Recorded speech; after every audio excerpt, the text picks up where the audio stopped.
자, 조금 전에 1교시 내용이 녹화가 안 됐더라고요. 그 아까 분명히 누르고 시작을 했는데 얘가 안 눌러졌나 봐요. 나중에 그 녹화본 볼 때 확인하세요. 자, 아까 뭐 1교시에 썼던 주요 내용은 이제 프로젝트 생성하고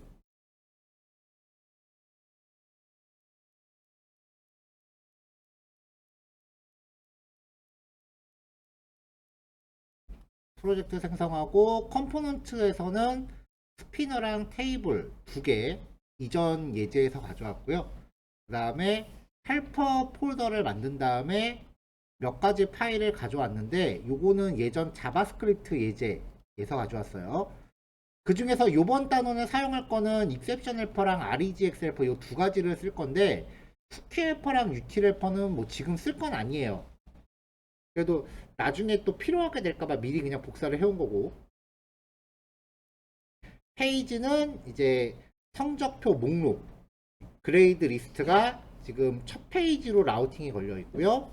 그 다음에 그레이드 애드하고 에디트는 추가와 수정. 상세 보기는 따로 여기서는 만들지 않았습니다. 왜냐면 상세 보기를 하기에는 데이터 자체가 양이 그렇게 많지는 않아요.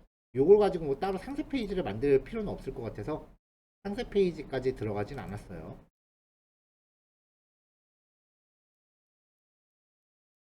자, 그렇게 되어 있고요. 이제 리스트부터 들어가 봅시다.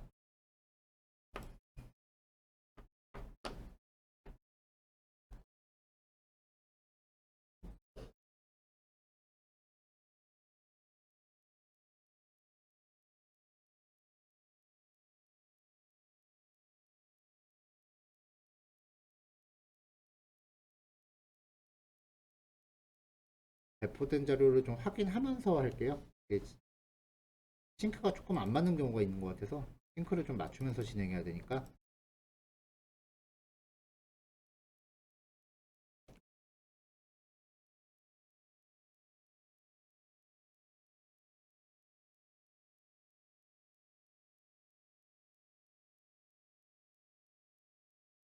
자, 그레이드 리스트 스텝 1.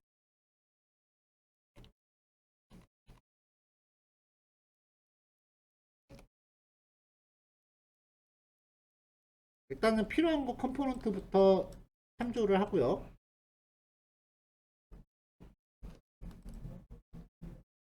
그레이드 리스트입니다. 자, 필요한 애들부터 참조를 했어요. 엑시오스, 스타일드 컴포넌트, 그 다음에 NAV 링크 가져왔고, 스피너 테이블 이렇게 가져왔어요.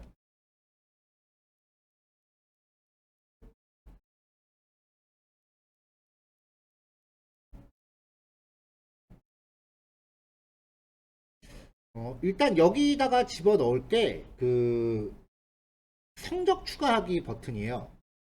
그러니까 추가 페이지로 넘어갈 수 있는 기능인데 div 태그를 하나 넣었고 이제 링크가 들어갈 자리를 좀 만들어 주려고 해요. 자, 그래서 스타일드 컴포넌트를 가지고요. 링크 컨테이너라는 거를 만들어 줬어요. 포지션 스틱이 주고 그 계속 위에 머물러 있게끔 하고 배경 색깔 그다음에 박스처럼 테두리 좀 주고 여백 주고 크게 별건 없죠. 상단에다가 웹페이지가 이렇게 있으면은 상단에다가 요만큼의 영역을 그냥 잡아준 것 뿐이에요. 위아래로 테두리 주고. 그리고 그 안에다가 링크 컨테이너 안에다가 nav 링크를 넣어줄 건데 여기서 링크 컨테이너라고 이제 그 div죠. 결국은 이걸 주고 이 안에다가 nav 링크를 줄 건데 얘는 클릭했을 때 add 페이지로 넘어갈 거고 성적 추가하기 이렇게 갈 거예요. 자, 그럼 박스가 이렇게 쭉 들어가고 성적 추가하기 링크만 하나 들어있겠죠. 자, 얘를 약간 버튼 모양으로 주기 위해서 이 nav 링크에 CSS를 좀 넣어주고 싶어요. NAV 링크 자체에. 자, 이 다른 컴포넌트를 스타일드 컴포넌트로 쓰기 위해서는 자, 컴포넌트를 만들고요. 스타일드라고 하는 함수에다가 내가 CSS를 확장하고 싶은 컴포넌트를 파라미터로 줘요. 이렇게 하고 뒤에 역다운표를 걸어서 스타일 부분을 만들면은 다른 컴포넌트의 CSS를 내가 추가적으로 확장할 수가 있어요. 예를 들면 이 테이블이라고 하는 게 지금 우리가 만든 다른 컴포넌트잖아요. 이거 여기다 테이블을 주면은 얘한테 CSS를 추가적으로 덧붙이는 거죠.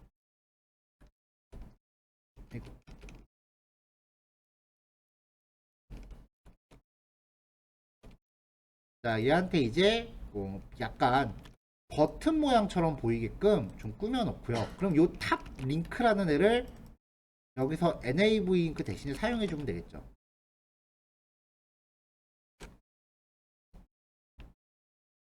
자, 우리가 사용했었던 NAV 링크의 CSS를 확장해서 탑 링크라는 애를 만들어 놓고 얘를 사용을 했습니다. 자, 이렇게 그래서 약간 버튼처럼 보이게끔 이렇게 꾸며준 것 뿐이에요. 크게 뭐 대단한 건 아니고 마우스 올렸을 때 효과 좀 주고요. 얘를 클릭하면 이제 애드 페이지로 넘어갈 거 아니에요.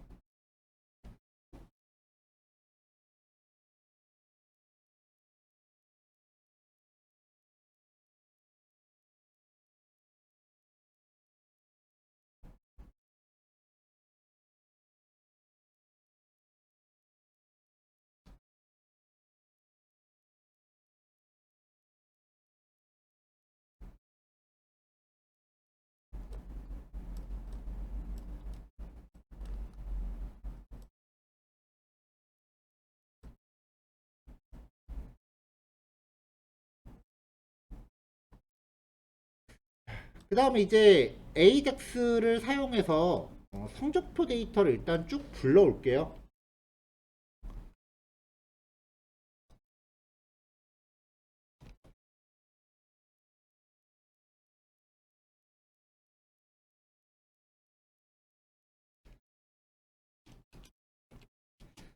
자, 백엔드에서 데이터를 불러올 겁니다. 그래서 데이터 로딩 에러 그리고 리패치 함수 이렇게 준비를 했고요. 그 다음에 그레이드라는 이름의 데이터를 가져오게끔 했습니다. 일단 평상시대로만 하죠. 자, 그레이드. 그러면은 페이지가 열리자마자 여기서 데이터를 싹 다 가져오겠죠. 자, 그럼 이 로딩이 존재하는지 여부에 따라 그 로딩바 표시해야 되니까 여기에 스피너 하나 걸어주고요. 자, 우리가 저번에 했을 때는 만약에 에러가 있다면 여기서 리턴 걸고서 여기서 이제 에러 화면을 표시하게 했죠.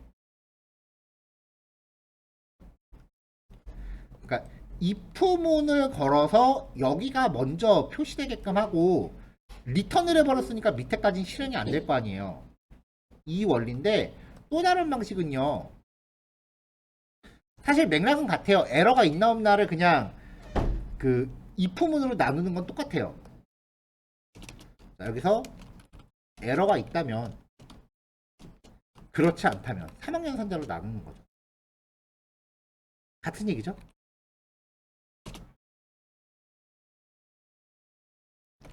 자, 에러가 있다면 div 태그로 넣어서 저번처럼 이렇게 에러 정보를 표시해 주고요. 에러가 없다면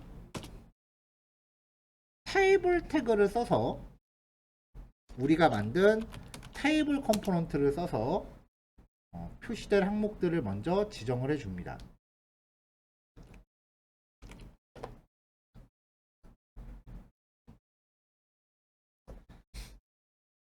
자, T 헤드에 두 줄을 넣는데요. 이거 보면은 지금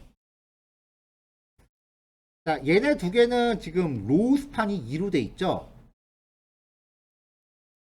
하나, 둘, 셋, 네 칸은 지금 두 줄씩 차지하고 있는 거고, 그 옆에는 과목별 점수라고 해서 콜스판이 4개가 돼 있죠? 얘는 지 혼자 4칸 차지하고 있는 거죠? 지 혼자 4칸 차지하는 애고, 과목별 점수.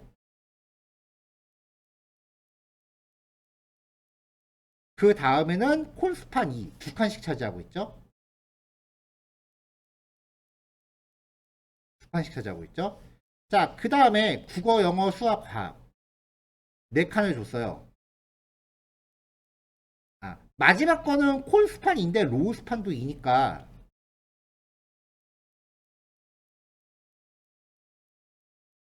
지 혼자 2칸과 2줄을 차지하고 있겠네요. 아이고. 지 혼자 2칸과 2줄을 다 차지하고 있겠죠? 자, 그 다음에 칸을 4개 주면은 앞에 4칸이 벌써 2줄을 차지하고 있으니까 그 다음에 여기부터 들어가잖아요. 국어, 영어, 수학, 과학. 그 다음에 총점, 평균. 이렇게 놓은 거예요, 칸을.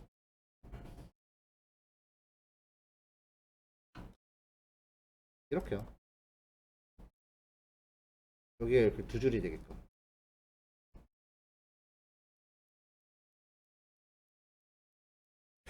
테이블 로우스판 콘스판은 알고 있으리라 생각을 할게요. 칸 합치기 줄 합치기 이렇게 해서 2줄을 만들었고요. 그 안에 T 바디로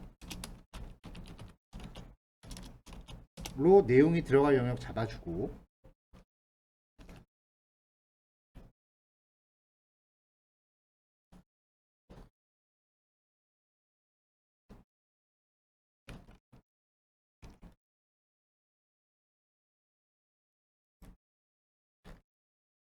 자 여기 데이터를 받아서 데이터가 있다면 데이터.점 맵을 돌아요. 근데 굳이 데이터가 있다면이라는 조건까지 걸 필요가 없을 것 같은데. 자 그럼 이제 데이터에 들어오는 항목이 요거 한 줄이니까 맵함수 돌 때 요거 하나가 들어오니까 얘를 처음부터 구조분해해서 받은 거고요. 보통은 맵함수 돌면은 얘가 V잖아요. 근데 이 V가 결국은 위에 거 요거 한 줄이니까 얘를 받을 때부터 구조분해해서 받는 거예요. 뒤에는 I. 자, 반복 처리 안에 들어가는 거는 항상 유념해야 되는 게 키라고 하는 프로퍼티로 그 고유한 식별값을 넣어줘야 되고, 나머지 정보는 쭉 출력을 했습니다. 자, 그 다음에 여기 들어가는 거. 자, 네 과목에 대한 합계. 그리고 얘는 다 더한 다음에 4로 나눈 평균.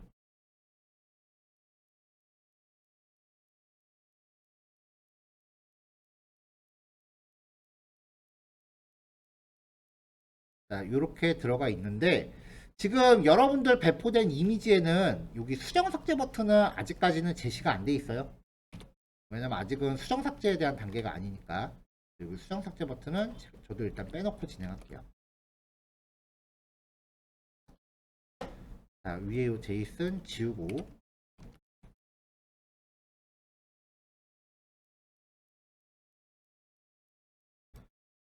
자, 여기까지 하고 이제 결과를 좀 체크해 봐야 될 것 같은데,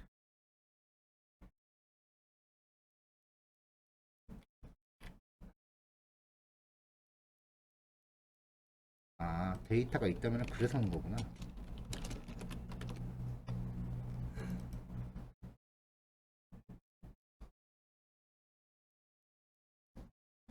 자, 요거고, 그 다음에 로딩 바에 들어가는 게 이게 파라미터가 비지블이 아니고 로딩이었죠. 자, 그럼 페이지가 열릴 때 자동으로 데이터를 이렇게 받아옵니다. 됐죠? 자, 여기에서 지금 배포된 그 자료하고 차이가 좀 생겼는데요. 나도 만들 때 이거 왜 이렇게 만들어놔 싶네, 지금. 여기 배포된 자료를 보면은, AJAX가 처리되면은, 이게 엑시오스 훅을 써서 AJAX가 처리하면은 페이지가 열리면서 데이터가 여기 저장되죠. 그럼 그냥 얘를 갖다 화면에 출력을 하면 되는데 여기 구현한 거 보면은 얘가 바뀌면 얘가 바뀌었을 때 그 바뀐 내용을 여기 상태값에 복사해 놓고 이걸 출력하고 있더라고요. 뭐 안 될 건 없지만 굳이 왜 이렇게 꼬아놨는지 지금 저도 기억이 가물가물해요 이거. 그래서 지금 여러분들 실습에서는 얘를 일단 빼세요. 지금 상황에서 목록 출력하는데 굳이 필요가 없는 항목이거든요. 얘를 그냥 빼시고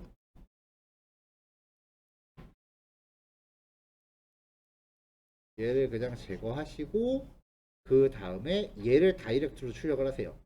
설명하다 보니까 이거 왜 이렇게 해놨는지 기억이 날 것 같은데 일단은 그래도 지금 실습에서 요거 빼시고 얘를 출력하세요. 그럼 아마 수정이나 데이터 추가한 다음에 돌아왔을 때 문제가 생길 거예요. 그 문제가 뭔지 확인하고 얘를 다시 넣는 게 나을 것 같으니까 일단은 요 데이터로 직접 출력을 하세요. 이게 나중에는 다시 들어갈 것 같아요. 지금 그 설명하다 보니까 생각이 나네. 리스트의 스텝 1에서 요거를 빼고 요 데이터만 사용해서 직접적으로 출력하는 걸로. 화면에서 보면은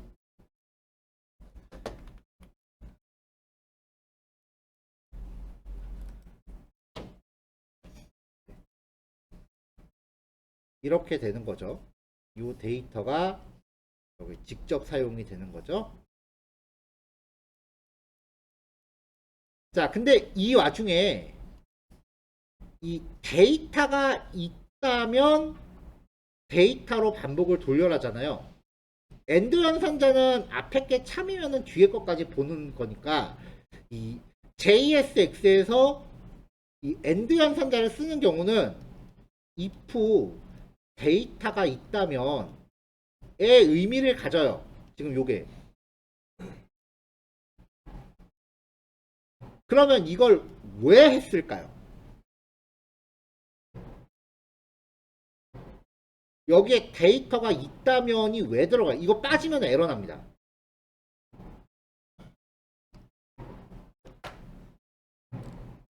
네, 분명히 지난주에 얘기했죠? 이제는 이론적인 것도 조금씩 얘기를 하겠다고. 그 if문 조건이 빠지면 에러가 나요. 무슨 차일까?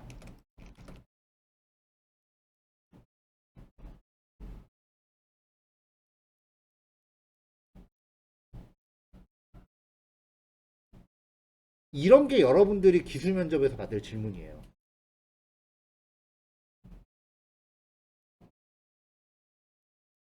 코딩 테스트는 주로 알고리즘을 얼마나 알고 있는지에 대해서 물어보지만 기술 면접에선 이 코드 왜 썼어요? 이런 걸 주로 물어볼 거예요. 이게 있고 없고가 차이가 뭘까요?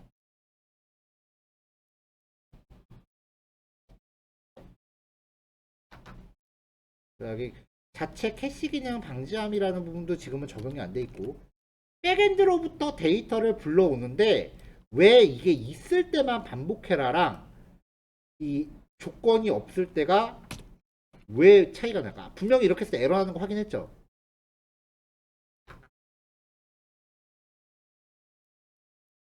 자, 얘는 기본적으로 AJAX죠. AJAX는 무슨 처리? 수없이 강조했습니다. AJAX는 무슨 처리? 비동기 처리죠. 비동기의 특징은 뭐예요? 이게 끝나건 안 끝나건 그냥 프로그램은 지갈 길 간다 그랬죠. 그러니까 백엔드한테 얘를 데이터 받아오세요라고 데이터 주세요라고 해놓고 데이터를 받았는지 안 받았는지 확인도 안 하고 밑으로 내려간 거예요. 그러니까 아직 데이터를 안 받아왔어. 여기 아무것도 없어. 얘가 undefined야. undefined. 아직 데이터 안 받아왔기 때문에. 근데 그걸 갖고 맵을 돌리려고 했으니 에러가 나는 거예요. 이게 그냥 알고 쓰는 것과 안 알고 쓰는 거의 차이. 에러가 왜 났느냐? 코딩에서 처음 공부할 때 제가 왜라는 거를 생각하지 말라 그랬거든요. 프로그래밍 공부를 가장 잘못하는 케이스가 코드가 왜 그렇게 돌아가는지를 먼저 따지는 건데 그게 아니야. 이 에러가 왜 났는가를 따져야 돼요. 의사가 병원 진료할 때 이 사람이 왜 낫는가를 따지는 게 아니라 이 사람이 왜 아픈가를 따지는 거예요. 문제점이 왜 발생했는가를 따지는 게 우리가 생각해야 되는 Y지, 이 코드가 왜 동작하느냐? 그거는 중요한 게 아니에요.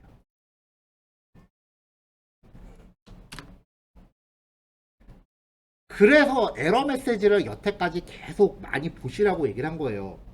그래야 진짜 필요할 때 내가 왜라는 거를 생각하는데 필요한 근거가 쌓이거든요. 에러 메시지에 대한 거를 여태까지 누적을 안 했다면은 이제부터 왜라는 거를 이야기할 때 말할 근거가 없어요. 그냥 찍어서 말하는 거야. 확실한 거는 아직까지 코딩을 감으로 하고 있으면 안 돼요. 이제는 내가 겪는 현상이 왜 발생하는지에 대한 근거가 쌓여 있어야 돼요. 3개월 동안 그걸 연습한 거니까. 아직까지 안 쌓였다면 남은 3개월 동안 그걸 쌓으세요. 종강할 때까지 그게 안 쌓였다면 공부를 잘못된 방향으로 하는 거예요. 여러분들이 겪는 모든 에러 메시지에 대한 오답 노트 꼭 만들어 놓으세요. 중요한 겁니다. 진짜 중요한. 아무리 귀찮아도 포트폴리오 만드는 것보다 더 중요한 게 그 오답 노트예요. 꼭 해놓으셨으면 좋겠어요. 내가 매 기수마다 오답 노트 만드세요라는 거를 진짜 통사정을 하는데, 진짜 하시는 분은 제가 대여섯 분 이상 넘는 걸 본 적이 없어요. 근데 진짜 달라요. 홍실님 할 거지? 자, 일단은 여기까지 실습합시다. 그 스텝 1에 배포되어 있는 이미지랑 지금 제가 진행한 방향이 조금 다른데, 요거만 체크해드리면은 요거 스텝 1은 지금 당장 배포 안 해도 되죠? 일단 완성되고 나서 수정될 게 있으면 그때 다시 배포할게요. 왜냐면은 스텝 1에 있는 게 다시 들어갈 것 같아요. 얘기하다 보니까. 자, 지금 55분인데 이거 설명이 너무 일찍 끝났네. 11시 반에 봅시다 그래도. 네, 이따 봐요.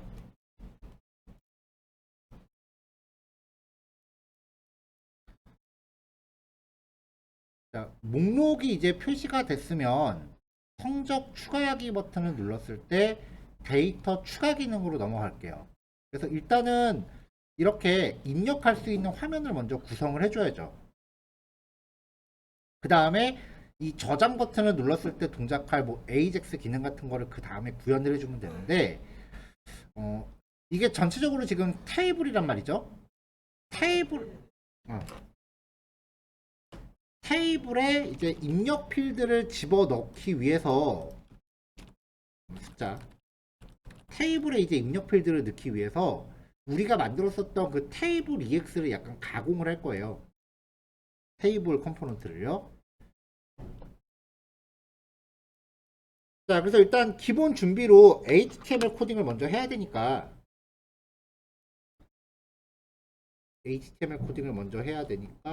펜터 어디 갔냐?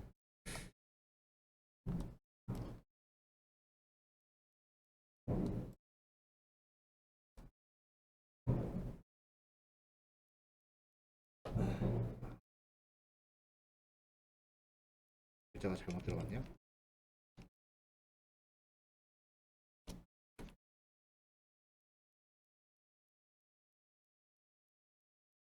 자, 스타일드 컴포넌트 가져오고 그 다음에 테이블 컴포넌트를 먼저 가져와서 얘를 또 확장을 했어요. 내가 만든 스타일 컴포넌트를 이런 식으로 해서 추가로 확장할 수가 있어요. 그럼 이 테이블 안에, 이 테이블 EX 안에 상단하고 하단에 마진 주고요. 그리고 이 안에 이제 인풋 래퍼라고 하는 클래스를 하나 넣을 건데, 지금 얘 구조가 테이블이 이렇게 있으면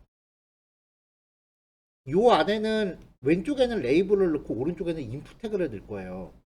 그러면 칸 안에 인풋이 이렇게 들어가 있는 것처럼 보이니까 인풋 태그의 이 테두리를 없애줄 거예요.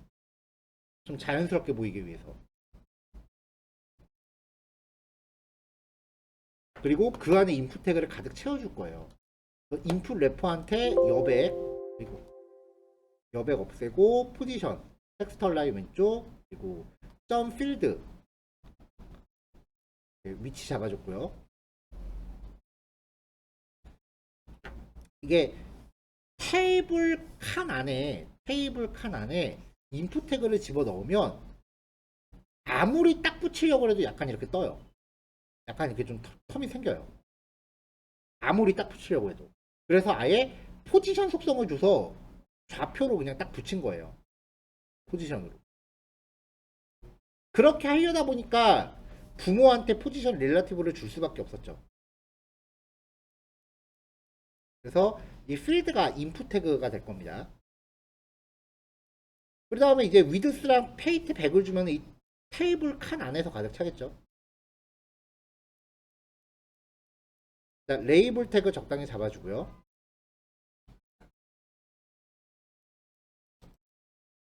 자, 이렇게 해서 이제 스타일을 좀 만든 다음에 폼 태그에 대해서 서브밋 이벤트를 먼저 걸고요.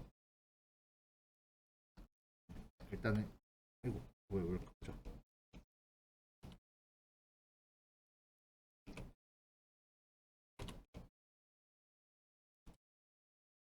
일단 폼 태그까지 먼저 잡고요. 그리고 테이블 EX 자, 콜 그룹으로 각 칸의 사이즈가 첫 번째 칸은 넓이 120, 나머지 칸은 나머지 사이즈 가득 채워라. 콜 그룹은 테이블의 그 각각의 세로 열, 이 열에 대한 넓이를 미리 픽스 잡고 가는 거예요. 그러니까 지금 콜 그룹의 콜이 두 개니까 이 테이블은 두 칸짜리란 뜻이고 첫 번째 칸은 넓이가 120이에요. 나머지 칸의 넓이는 그냥 유동적으로 잡혀요. 계속. 자, 그래서 이름 그리고 td 클래스 네임은 인풋 래퍼 이 안에 인풋 태그 들어있죠. 자, 클래스 네임 필드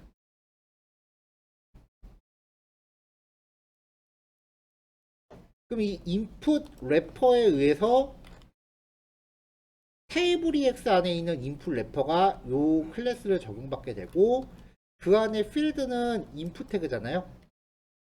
얘는 요 클래스를 적용받게 되는 거죠. 자, 학년 셀렉트 태그로 드롭다운 처리했고요. 성별 인풋 래퍼 안에 레이블 있고 라디오는 그 안에 들어가죠. 네, 밸류는 남자 여자. 자, 그래 요 경우도 있어야 되니까 인풋 래퍼 안에 레이블 안에 인풋 태그가 있는 경우를 하나 더 만들었죠. 여기 위에 레이블 안에 인풋이 있는 경우 하나 더 만들었죠. 자, 이것도 코딩할 때 일단은 스타일드 컴포넌트 먼저 만들지 말고 HTML 먼저 다 잡아놓은 다음에 이 스타일이 어떤 효과를 주는지 눈으로 확인하면서 들어가시는 게 나을 것 같아요. 물론 CSS가 이제 충분히 익숙하다라고 하면 상관없겠죠. 자, 같은 방식으로 이제 국어 점수 입력, 영어, 수학, 과학 점수 입력, 그리고 아래쪽에 그 버튼은 그냥 텍스트 라인 센터 그냥 요 안에 인라인 스타일로 바로 줬습니다.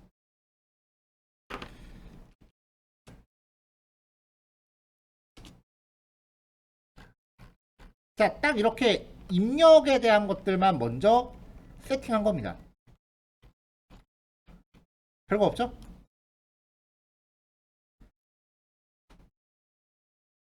자, 이것도 지금 그 배포된 자료 보면은 테이블 EX 스타일 그대로 왔고요. 여기 보면 이제 그 코딩적인 부분을 한꺼번에 같이 해놨어요. 그 다음에 밑에 보면은 지금 스피너 있고 폼 있고 이렇게 있는데 이것도 HTML 코드가 지금 양이 좀 많으니까 일단은 HTML 코드부터 만들어 놓고 그 다음에 코딩 얘기할게요. 그러니까 지금 요거 스텝 그레이드 애드 스텝 1으로 돼 있는 걸 반으로 또 쪼개서 진행할게요. 뭐 임포트는 미리 다 해도 상관없고 테이블 EX 이건 당연히 만들어야 되고.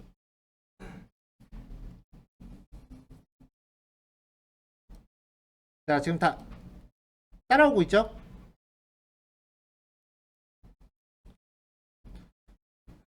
자, 그레이드 애드에 보면 지금 기능적인 부분을 구현하려고 유즈 내비게이트, 유즈 엑시오스, 유즈 콜백 세 개의 훅을 쓰고 있잖아요. 이걸 지금은 일단 하지 마세요. 지금은 일단 하지 마시는데 요 온 서브밋 해갖고 함수 만들어 놓는 것까지는 뭐 굳이 하셔도 상관없을 것 같아요. 아니다. 내가 고치자. 네. 얘가 에러가 안 나려면 이벤트 안 걸어야겠죠?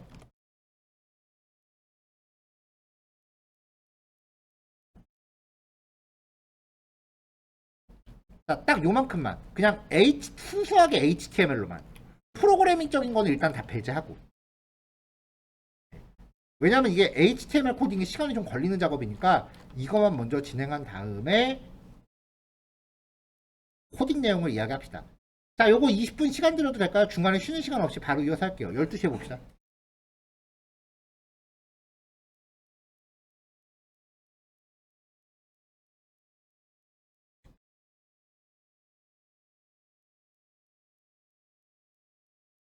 자, 데이터가 이제 이렇게 있는 상태에서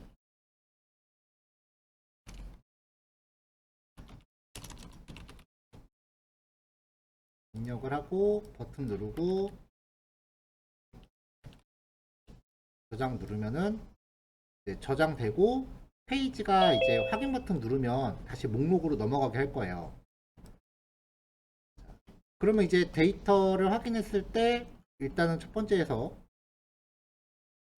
어디 갔냐?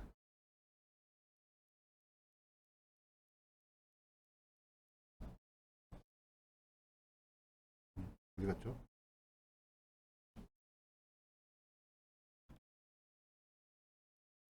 자, 이렇게 지금 저장된 게 보이죠? 근데 목록으로 돌아온 상태에서 보면은 저장된 게 반영이 지금 안 됐다는 걸 알 수 있어요. 화면에는. 새로 고침하면 나오죠. 일단 여기까지 확인할 거. 일단 저장됐다라는 거 확인을 했으니까.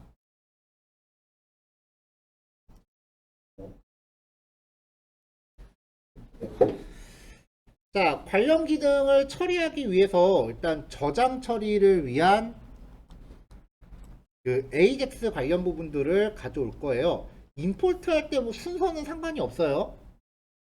임포트 순서는 사실 뭐 아무 의미가 없는 거니까 그냥 편한 대로 그냥 저도 갖다 붙였습니다. 로딩바 처리하려고 스피너를 가져왔었고요. 일단 그리고 AJAX 기능 처리하려고 유즈 엑시오스 가져왔고요. 리액트 라우터 돔에서 지금 얘가 두 번째 등장했는데 유즈 내비게이트라는 기능을 가져와요. 얘가 페이지 강제 이동을 처리해줘요. 자바스크립트에서 윈도우 로케이션 href 라는 기능에다가 이동할 URL을 명시하면 페이지 강제 이동을 처리합니다. 앞에 윈도우는 생략할 수 있다 그랬죠? 근데 이걸 처리하는 게 링크를 클릭하는 거랑 동일한 효과인데 리액트는 일반 A 태그 클릭하면 안 된다 그랬잖아요. 그럼 SPA가 깨지잖아요. 그래서 실제로 리액트는 화면이 HTML이 이동하는 게 아니라 그냥 URL에서 이동한 것처럼 표시만 해주고 자바스크립트로 화면을 갱신하는 구조라 그랬죠. 그래서 자바스크립트로 이렇게 페이지를 이동하는 것 대신에 history.push에 해당하는 기능을 사용해야 되는데 거기에 준하는 기능을 제공하는 게 use navigate라고 하는 훅 기능이었어요. 얘를 써서 페이지 이동할 거예요.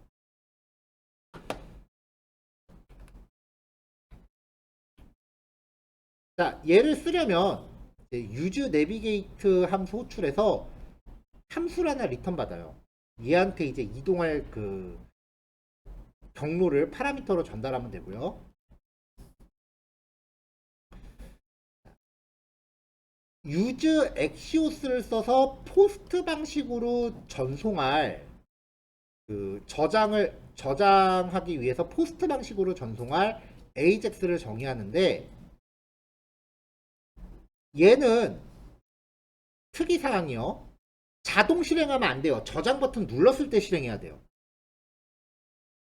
그래서 여기 두 번째 옵션으로 매뉴얼 true를 걸어요. 수동 전송 모드. 두 번째 나온 거죠. 그리고 유즈 엑시오스에다가 그냥 파라미터로 URL만 다짜고짜 주면은 얘는 무조건 겟방식 전송이에요.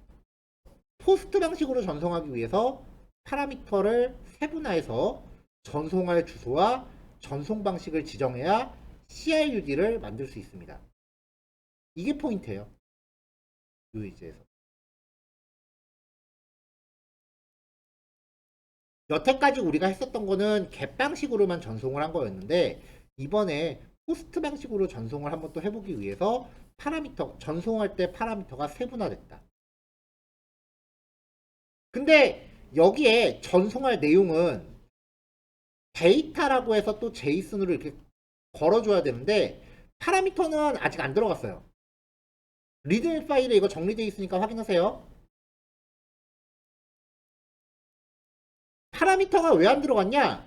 서브 및 이벤트가 발생했을 때 입력값 뽑아서 여기다 넣어줘야 되니까 아직은 모르는 거죠. 저장 버튼을 눌러야만 여기에 데이터를 뭐라고 넣어줄지 확실히 픽스가 되는 거잖아요.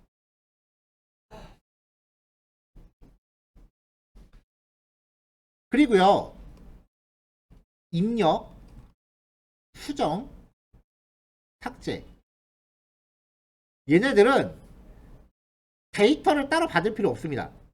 에러도 따로 받을 필요 없습니다. 두 번째 포인트는 도대체 처리 방식이 어떻길래 데이터와 에러를 안 받았느냐. 이게 두 번째 포인트예요.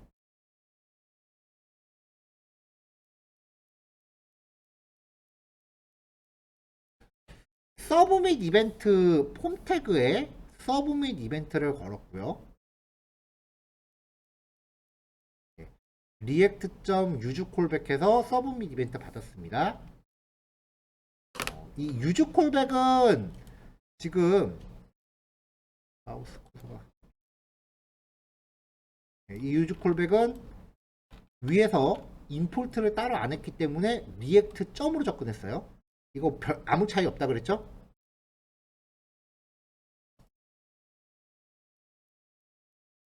자, 폼 태그에 대한 서브밋이니까 2점 프리벤트 디폴트 먼저 걸었고요.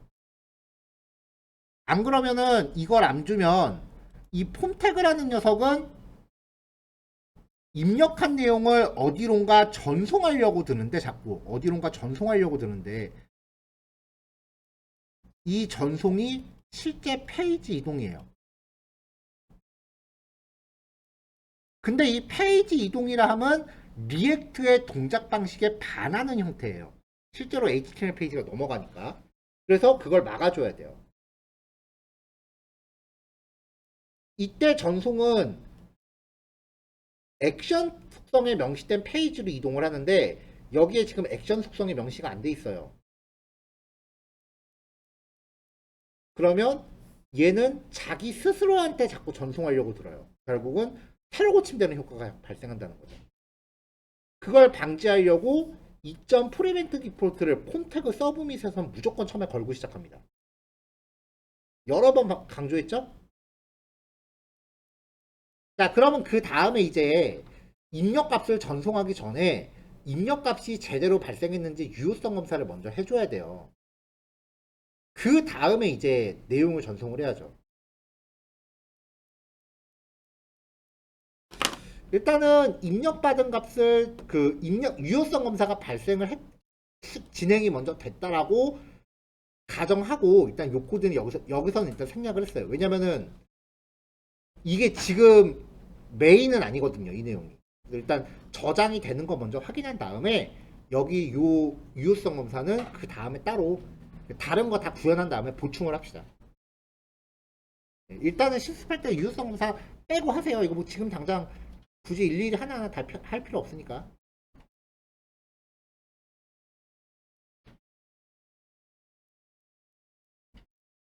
자, 이 커런트가 지금 폼 태그예요.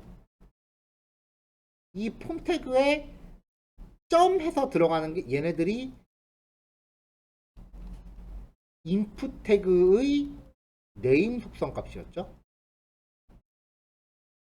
거기 네임으로 접근해서 값들을 쪼르륵 취득합니다.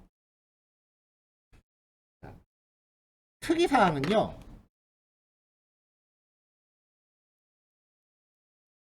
여기 보면 학년이 지금 드롭다운으로 돼 있죠. 네임이 레벨이에요. 그러면 우리가 원래 네임의 접근하는 정석은요. 이렇게 전체를 배열로 보고 선택된 인덱스 위치에 해당하는 밸류 값을 가져와라.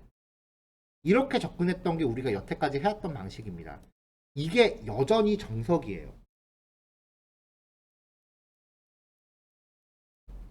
순수 HTML은 무조건 이렇게 접근해야 돼요.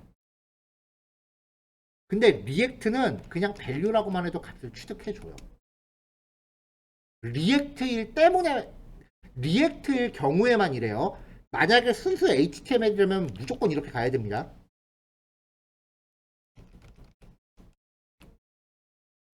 자, 나머지 값들도 쭈루룩 취득을 합니다. 자, 그 밑에요. 이제 입력, 수정, 삭제 처리는 async await 문법을 써야 돼요. 앞에서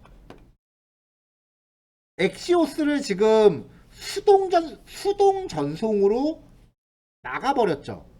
그러니까 얘네한테 어떤 데이터를 전송하려면 이 리패치 함수를 호출해 줘야 되는데 그 목적이 입력, 수정, 삭제일 경우에는 어차피 얘가 이 리패치 함수가 프로미스 객체를 리턴하는 함수이기 때문에 async await 걸어줘야 돼요. 자, 그러면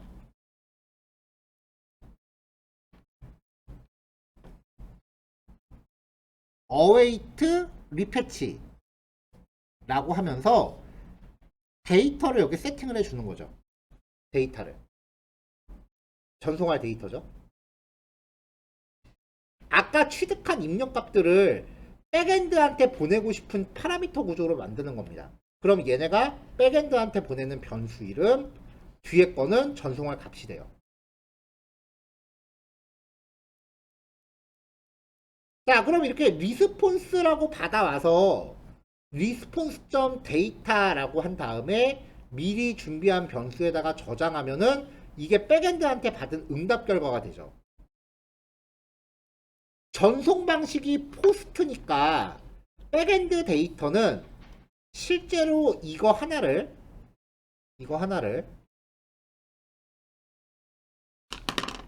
프론트엔드한테 이렇게 저장됐다라고 이 저장 결과를 돌려줄 겁니다. 이거 이해하고 있죠 지금? 백엔드가 저장하고 나면은 저장 결과를 프론트한테 돌려주니까 요 제이슨에 저장되는 내용은 이거예요. 요거 하나. 이제는 백엔드가 어떤 값을 주겠거니라는 거를 예측을 하실 수 있어야 돼요.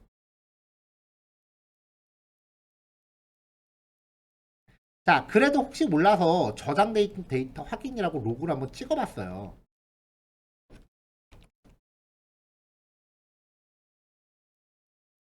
여기에 월드라고 하고 2학년 보자 20, 30, 40, 50 이렇게 저장하면은 저장된 데이터 확인하고 출력되면서 실제로 저장된 데이터가 나오고 여기 보면은 7번 데이터가 생성됐다라고 지금 알려주는 겁니다. 이 결과값이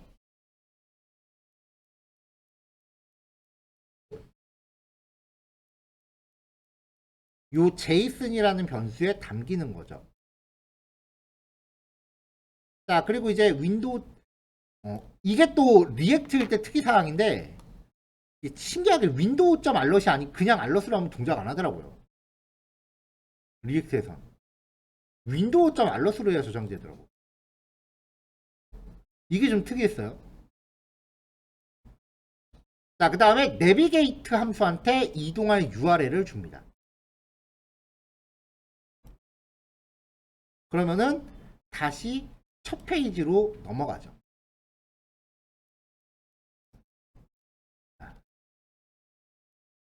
자, 지금 요 예제에서 보면은, 자, 지금 이거 중요한 거예요. 잘 들으세요.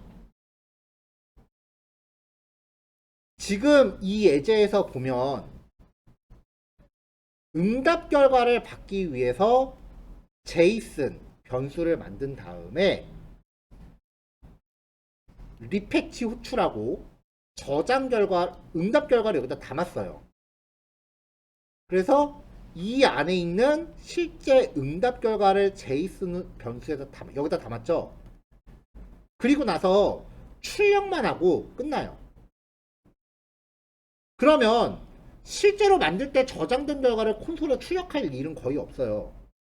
그럼 지금 여기에서 이 제이슨 변수는 크게 쓸모가 없는 상태예요. 지금 이 예제에서요. 그러니까 이게 예제만 구성하는 거라면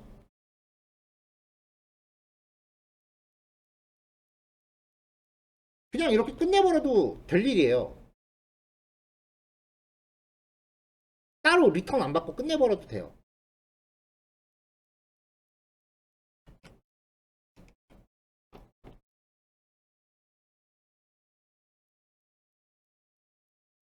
자, 근데 여러분들 실제로 한번 생각을 해보세요. 게시판을요. 내가 게시판을 쓴다고 생각해 봅시다. 게시판의 목록에서 글쓰기 버튼 눌러서 쓰기 페이지로 가요. 여기서 저장 버튼 누르죠. 이 저장 버튼 누르면 그 다음에 어디로 가요? 게시글이 저장되면. 게시판 안 써봤어요? 글 안 써봤어 한 번도? 그쵸. 보통은 자기가 쓴 글 내용을 확인하러 가요.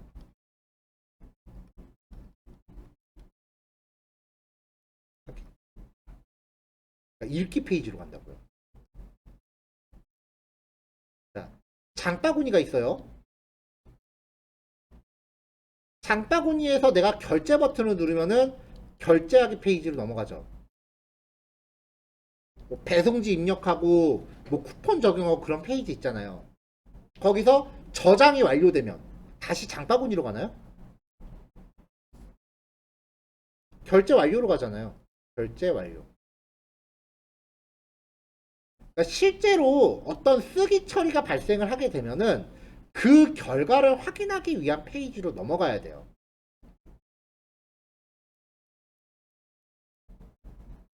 그러면 이때 결제 완료에 보여질 때 어떤 상품의 결제가 완료된 거냐, 혹은 게시글을 확인할 때 몇 번 게시글을 확인할 거냐, 이런 정보를 갖고 가야 돼요. 안 그러면 여기서는 무슨 게시글을 읽을지 모르잖아요.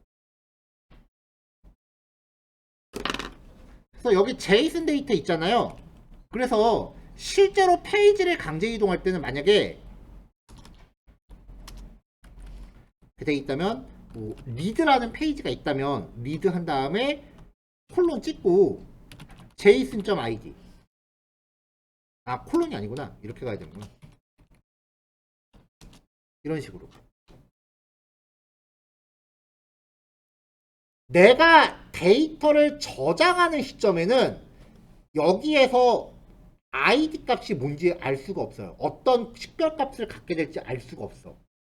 이 id 값이라는 거는 백엔드가 이걸 받아서 직접 저장한 후에야 발급이 되는 값이에요.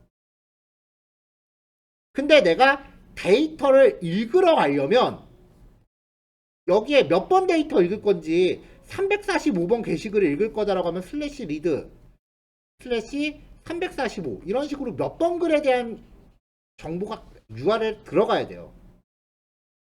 내가 작성한 거를 읽으러 가고 싶으면 이 데이터의 id 값을 알아야 되는데 그 id 값은 백엔드한테 응답을 받기 전까지는 알 수가 없다고요.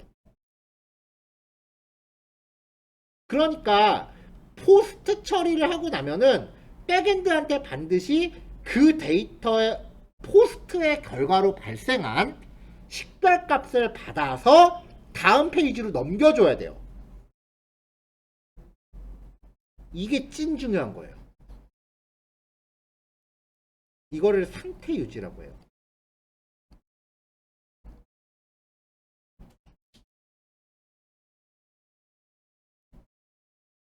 이 예제는 상세 페이지를 굳이 만들 필요가 없기 때문에 그냥 처음에 이렇게 리스트 페이지로 강제 이동을 했지만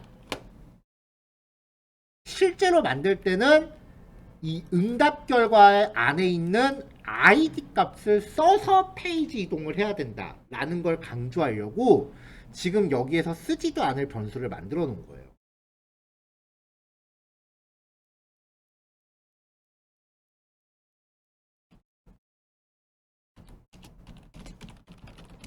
실제로 그 상세 페이지가 존재한다면 아래와 같이 생성된 id 값을 활용해야 함. 뭐 이런 식으로 필기를 좀 넣을 수는 있겠죠. 내비게이트 한 다음에 리드 밑에 json.id 이런 식으로 하거나 혹은 물음표 찍고 컨텐트 id는 하고서 이렇게 get 파라미터로 쿼리 스트링 형태로 줄 수도 있고요. 요거는 그냥 주석으로만 막아 놓읍시다. 자, 요거는 제가 지금 그 설명하면서 추가한 거니까 필기 해 놓으시면 됩니다. 자, 여기까지 구현하시면 그 유효성 검사를 제외하고 그 배포된 교환에서 그레이드 애드 파일의 내용을 다 충족을 합니다. 근데 이제 여러분들 배포된 교환하고 지금 제가 작성한 거의 차이가 뭐냐면은 배포된 교환에 지금 요 괄호 안에 아무것도 없어요. 이렇게 빈 가로만 돼 있어요. 자, 유즈 콜백 쓰면서 그냥 페이지 열리면은 요 이벤트 한 번만 정의하세요 라고 해서 빈 가로만 적어놨는데 이게 경고 메시지가 떠요. 근데 보시면은 내가 몇 번 이야기했던 게 밖에서 생성된 자원을 이 콜백 안에서 써야 된다면은 걔네를 여기에서 의존성 명시를 해줘야 돼서 이 안에 적어줘야 된다 그랬죠. 근데 안 적어도 별로 문제 안 된다 그랬어요. 이거 그냥 경고만 뜰 뿐이지. 그러니까 이게 마우스 올리면은 여기 마우스 올리면은 내가 밖에서 쓰고 있는 항목이 뭔지 여기 제가 지금 마우스 커서를 움직일 수가 없어요. 화면 보시면은 첫 줄에 맨 오른쪽 끝에 내비게이트 앤드 리패치라고 강조돼 있죠. 걔네들이 이 안에서 쓰이고 있는데 여기 명시가 안 됐다는 얘기예요. 근데 이거 이렇게 놔둬도 동작하는데 아무 지장 없어요. 그냥 찝찝하면은 넣어놓으세요. 그냥 이거 안 넣어도 동작하는데 아무 지장 없으니까 경고 메시지 뜨는 게 찝찝하면 그냥 넣어놓으시면 돼요.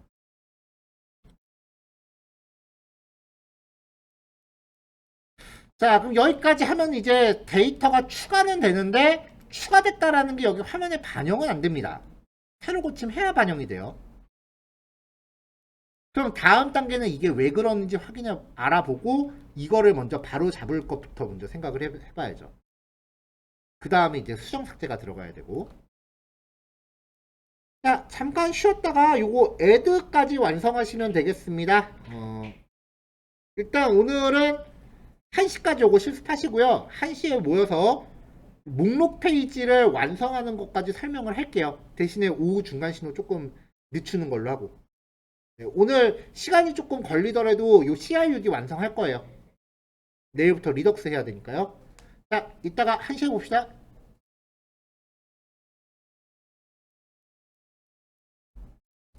자, 넘어갈게요. 네, 그냥 오전 남은 교시에 그냥 코드 한 줄만 넣어서 가볍게 마무리하고 정상 시간으로 진행합시다. 자, 아까 나왔었던 문제점이 뭐였냐면요.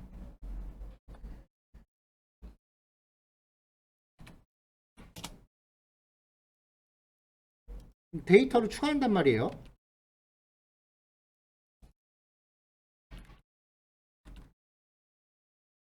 이렇게 하고 저장을 하면 저장된 게 화면에 반영이 안 된다는 게 지금 문제였죠. 그러면은 여기 그레이드 리스트가 동작을 안 하는 건가? 라는 생각이 들어서 콘솔.로그를 한번 찍어 볼게요. 여기가 동작하는지 확인. 이렇게 해서 로그를 한번 찍어 볼게요.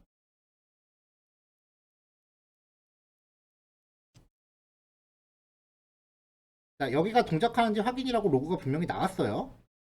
일단 한번 나오고 성적 추가하기로 들어가 보죠. 자, 이제는 막 넣을게요. 자, 저장됐죠? 그 다음에 다시 가면은 여기가 동작하는지 확인 나오잖아요. 동작은 했는데 여기가 동작했다라는 건 여기도 동작을 해야 되는 거잖아요.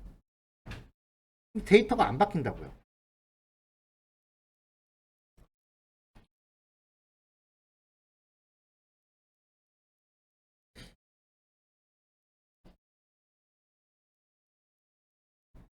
자, 개발자 도구의 네트워크 탭을 보면은 이 웹페이지를 실행하기 위해서 다운로드 받는 그 컨텐츠들이 쭉 나오죠. 만약에 다른 웹사이트를 가면은 더 많은 항목들을 이렇게 다운로드를 쭉 받잖아요. 그쵸? 굉장히 많은 항목들을 다운로드를 받죠. 그러면 이거를 얘네가 네이버 메인도 jQuery를 쓰네 이제. 왜 얘네 다시 jQuery로 돌아왔지?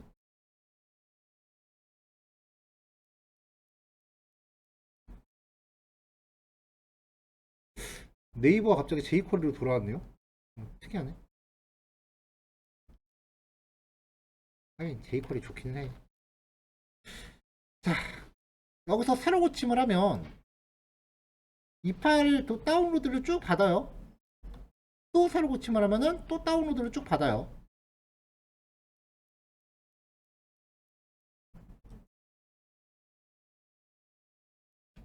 자, 제가 지금 새로 고침 버튼을 몇 번을 눌렀는데,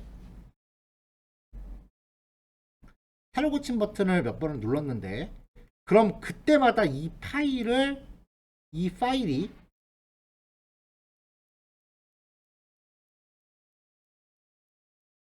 바뀔까요? 그때마다 이 이미지가 다른 이미지가 들어오는 걸까요?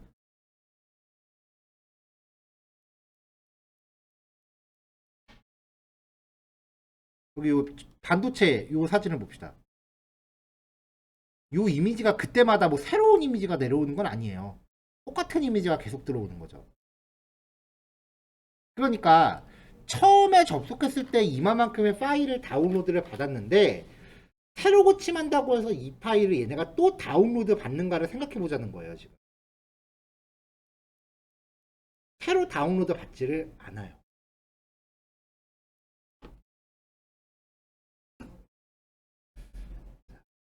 웹브라우저는요, 자기가 이제 접속했었던 웹페이지 혹은 그 웹페이지에서 사용하는 이런 자원들, 리소스라고 해요. 이 리소스들을 쭉 다운로드를 받아요. 그게 여기 보이는 거죠. 이거를 일단 웹브라우저가 임의의 폴더 공간에다가 저장을 해놔요. 폴더에다가 얘네들을 싹 다 저장을 해놔요. 그 다음에 똑같은 URL을 다운로드 받아야 된다면, 아까 분명히 내가 이 파일을 저장을 해놨는데 새로 고침하는 바람에 똑같은 URL을 다시 다운로드 받아야 된다면 자기가 저장해 놓은 거를 꺼내서 쓰지 다운로드 받지는 않아요. 그렇게 해서 웹페이지 로딩 속도를 향상시키려고 해요. 이렇게 한번 접근했던 리소스를 저장해서 보관하는 것을 캐시라고 합니다.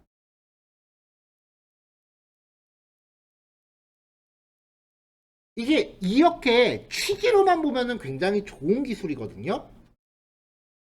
좋은 기술이에요. 취지로만 보면. 한 번 접속했던 거를 다운로드해서 갖고 있으면 나중에 재접속할 필요가 없다니까. 얼마나 좋아. 근데 거기서 맹점이 뭐냐면, 자, 분명히 이 에이젝스 페이지도요, 처음에 접속을 하면은 이 그레이드라는 사이트 페이지를 이제 에이젝스를 통해서 다운로드를 받겠죠. 제이슨을. 그 다음에 이제 쓰기 페이지로 가요. 그리고 다시 돌아오잖아요. 그럼 얘를 또 다운로드 받으려고 들죠. URL이 바뀌어요? URL 안 바뀌어요. 여기 URL 바꿔놨잖아. 고정해놨잖아. 그러니까 웹브라우저는 이 자기가 저장해놓은 제이슨 파일을 재사용하려고 들지, 새로 이 파일을 백엔드한테 다운로드 받으려고 들지를 않아요. 근데 맹점은 쓰기 페이지에 갔다 오는 사이에 백엔드가 갖고 있는 데이터가 바뀌었다는 거야. URL은 똑같은데 바뀌었다는 거예요. 마치 비유를 하면, 여러분들이 리액트 관련된 책을 하나 샀어요. 집에 사왔어. 책을 사왔어. 그리고 나서 나중에 수업을 들으러 갔는데 다행히 내가 사놨던 이 책을 갖고 수업을 한대요. 그럼 여러분들은 책 또 사요? 안 사죠. 근데 그 사이에 이 책이 개정판이 나온 거야. 수업은 이걸로 한대요. 근데 여러분들은 옛날 책을 갖고 하는 꼴이에요. 다 변경된 내용이 여러분들이 갖고 있는 책에는 반영이 안 되겠죠. 그거예요. 이미 쓰기 페이지에 갔다 오는 동안 이 URL은 내용이 바뀌었는데 URL이 똑같다는 이유로 웹브라우저가 다시 다운로드를 안 받는 거예요. 그래서 화면에 반영이 안 되는 것처럼 보입니다. 이걸 브라우저 캐시라고 해요. 그러니까 이 캐시는 바뀔 일이 없는 컨텐츠, 이미지라든지 CSS 파일 같은 거는 괜찮은데 자주 바뀌는 컨텐츠, 즉 백엔드가 생산하는 데이터 같은 경우는 오히려 독이 되는 거예요. 이거 여러분들이 이미 겪으셨던 분들도 계세요. 뭐냐면은 라이브 서버로 웹페이지 띄워서 CSS 코딩할 때 CSS 수정을 안만 해도 화면에 반영이 안 되는 경우가 있어요. 혹시 그런 거 겪어보신 분 계신가요? 그게 웹브라우저가 캐시를 갖고 있어서 그래요. 그러면은 그때는 CSS는 뭐 어쩔 수가 없으니까 개발자 도구를 열어놓은 상태에서, 잘 기억하세요. 브라우저 캐시 강제로 없애는 방법이에요. 개발자 도구를 열어놓은 상태에서, 어느 탭이건 상관은 없어요. 개발자 도구를 열어놓은 상태에서 새로 고침 버튼을 마우스 우클릭할 수 있어요. 여기 캐시 비우기 및 강력 새로 고침, 이거를 선택하면은 브라우저가 지가 다운로드 받은 걸 다 지우고 새로 받아요. 그럼 그 수정 사항까지 다 반영이 됩니다. 새로 고침 마우스 클릭해서 캐시 비우기 및 강력 새로 고침, 요거 누르면은 캐시가 다 비워집니다. 여기서는 그럼 어떻게 하느냐? 두 번째 파라미터에 use cache fails라고 주면 돼요.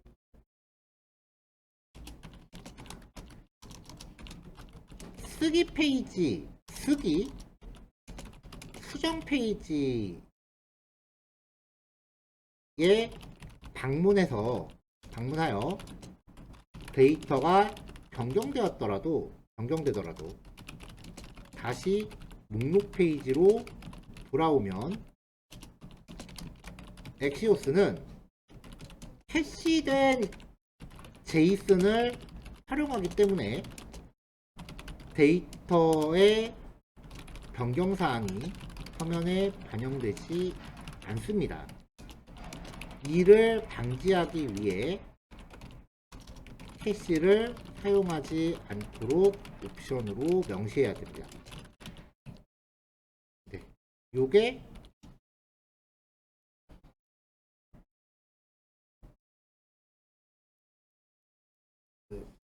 아까 맨 처음에 생략하고 지나간 코드의 의미입니다. 아, 이거 필기 내용은 교환에 없습니다. 지금 필기하시고요. 오전은 딱 요 코드 요거 요 한 조각만 할게요. 오전 마지막 코드는요. 요거 넣으시면은 자, 동작하는지 한번 봐야겠죠? 자, 성적 추가하기 들어가서 나이스 라고 이름 주고 학년 2학년 남자 1123344 라고 해서 저장 누르면 네, 여기 나이스가 들어와 있죠. 이제 갱신이 되죠. 브라우저 캐시라는 거 프론트 개발자가 제일 민감하게 생각해야 되는 거예요. 잘 쓰면 독인데 못 쓰면 잘 쓰면 약인데 못 쓰면 독이 되는 게 브라우저 캐시예요.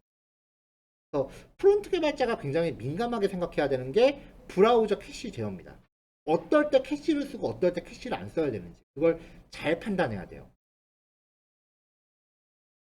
이미지나 CSS 이런 소스 파일 같은 경우는 캐시를 적용하는 게 난데 AJAX로 갖고 오는 그 백엔드 데이터는 캐시를 안 주는 게 보통이에요.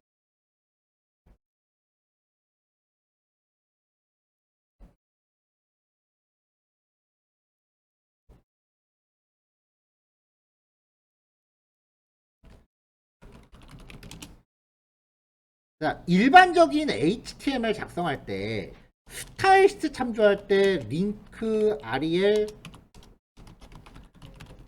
스타일 시트 href는 한 다음에 뭐 hello.css 이런 식으로 CSS를 걸고요.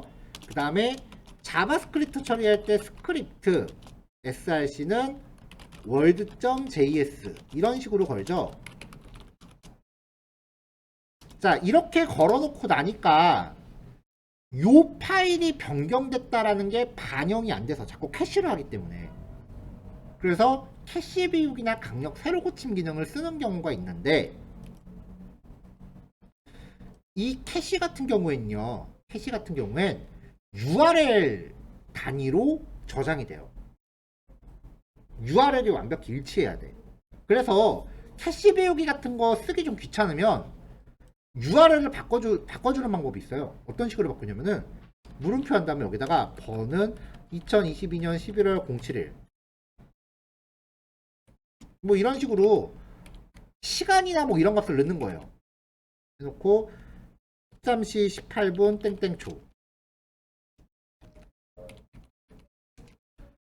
그러면 이제 요 URL로 갖고 오는데 내가 파일을 고쳤단 말이에요. 근데 캐시가 먹힐까봐 이거를 새로 받고 싶어. 그러면은 요 값을 수정하는 거야.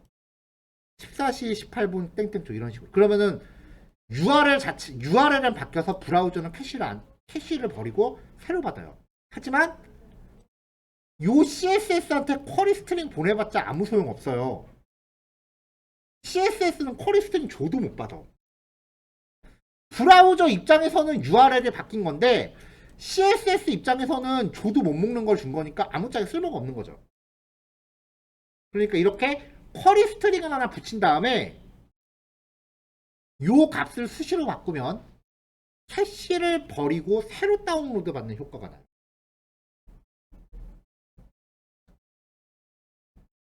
별거 아닌 것 같아요? 이거 굉장한 실무 팁입니다.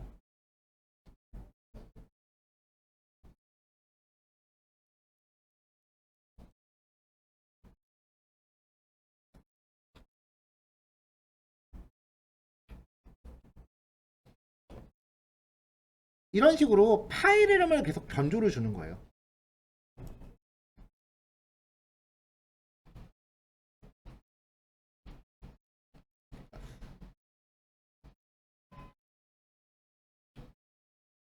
네. 이런 식으로 쿼리 스트링을 계속 붙여서 파일 이름을 계속 변조를 주는 거예요.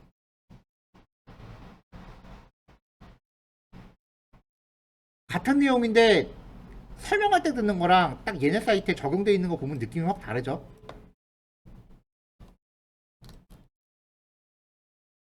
제가 수업 때마다 이야기하는데 저는 제가 실무에서 안 쓰는 기술은 언급조차 안 해요. 다 제가 실제로 그 개발 업무할 때 쓰고 있기 때문에 이야기를 하는 겁니다. 그러니까 하나도 빼놓지 말고 다 들으세요.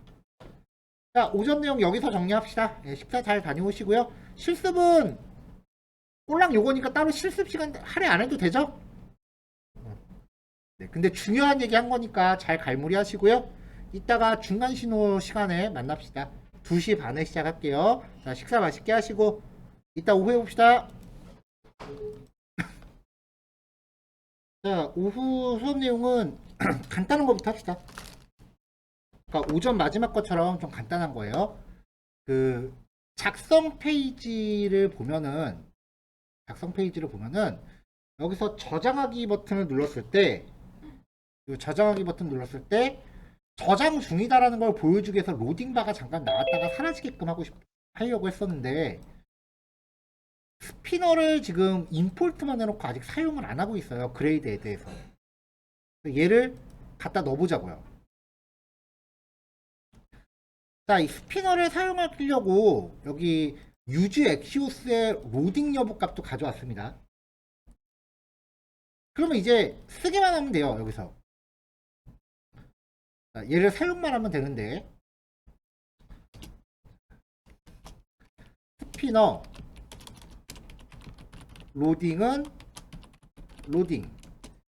자, 이렇게 값을 주려고 했더니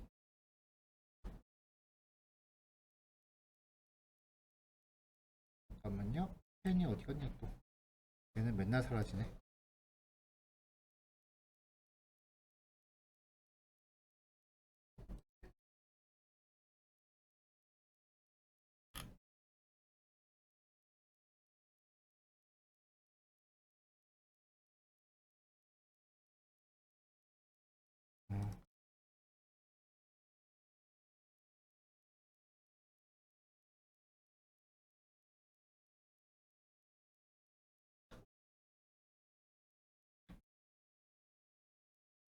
자, 이렇게 스피너를 놓고 나면은 에러가 떠요. 그 위치에서.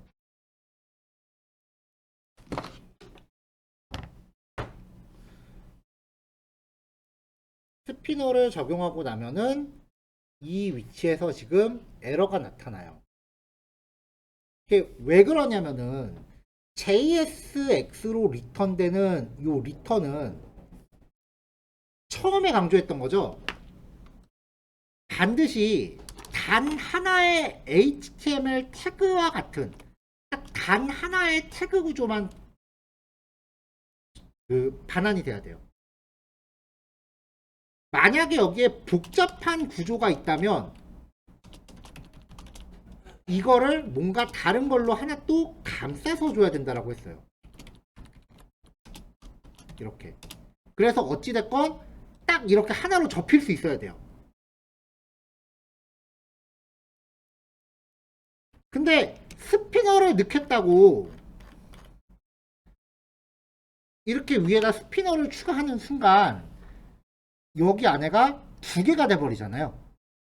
그래서 에러가 나는 거예요. 그러면 첫 번째 방법이 많아요.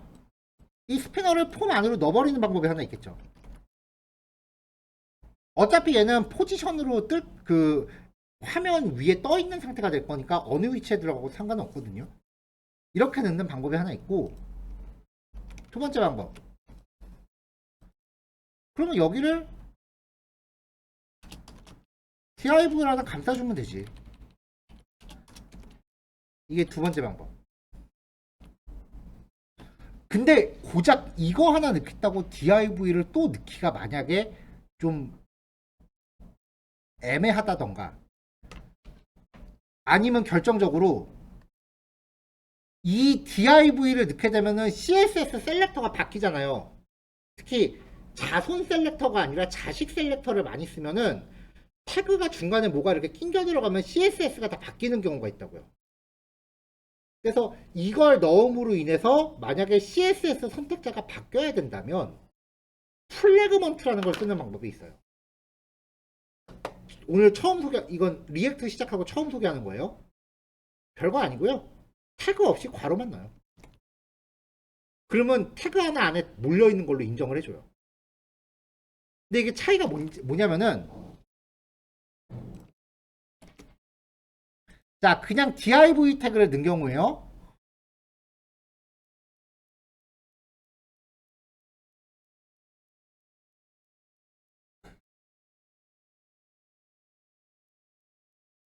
자, 여기다가 true 이렇게 해서 로딩바가 나오게 합시다.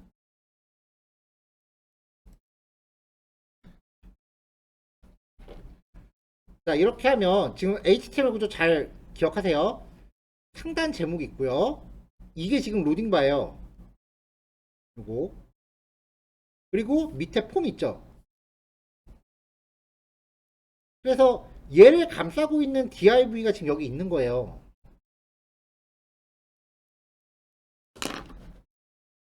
여기다가 뭐 클래스 헬로라고 이제 있지도 않은 클래스를 줬으면 클래스 들어갔죠. 이제 확실히 알겠죠? 근데 플래그먼트는요, 그냥 개념적으로만 묶는 거예요. 자, 실제로는 H1 밑에 로딩바 있고 폼 바로 오죠. 얘네를 감싸는 뭔가 보이진 않아요. 그쵸? 자, 얘는 그냥 논리적으로만 이렇게 묶는 거지 실제로 존재하는 HTML 태그를 만들어내질 않아요. 그냥 가상의 존재예요. 플래그먼트라고 불러요. 이런 것도 있다라는 거. 근데 뭐 div로 묶어도 상관없고요. 이렇게 플래그먼트 쓰셔도 되니까 이런 것도 있다라는 것만 알아두세요. 자, 그러면 여기 로딩 넣어주고.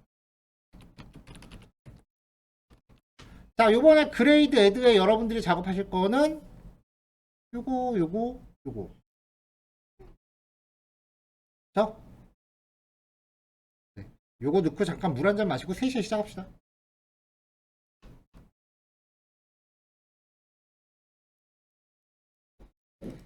자, 다시 시작합시다. 자, 이렇게 해서 이제 작성 기능은 완전히 끝났고요. 목록 기능에서 수정 삭제 버튼을 넣고 그 다음에 삭제 기능으로 접어들어 볼게요. 자, 요 리스트 쪽에 수정 삭제를 위한 칸을 하나 추가할게요. 자, 수정 삭제를 위한 칸을 하나 추가할게요. 자, 제목 칸이 생겼으니까 여기 뒤에 이렇게 빈 칸이 쪼르륵 들어가겠죠. 아, 위쪽에 넣어야 되는데 아래쪽에 넣었구나. 여기 위에요. 이렇게 칸이 들어가겠죠.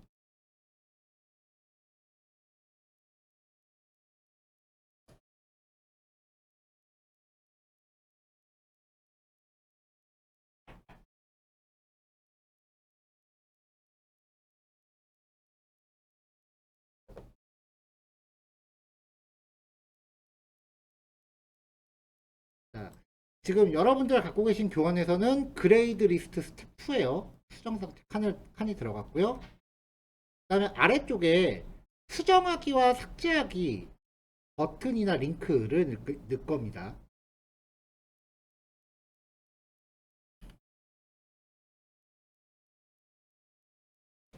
자, 수정 삭제하기는요. 수정하기는 nav 링크로 넣었어요. 얘는 에디트라는 페이지로 이동을 할 건데 그때 몇 번 데이터를 수정할 거다 라고 해서 수정할 정보를 이렇게 컴퓨터가 뭐가 좀 버벅버벅 하는데 여기서 주석을 달아야 되는데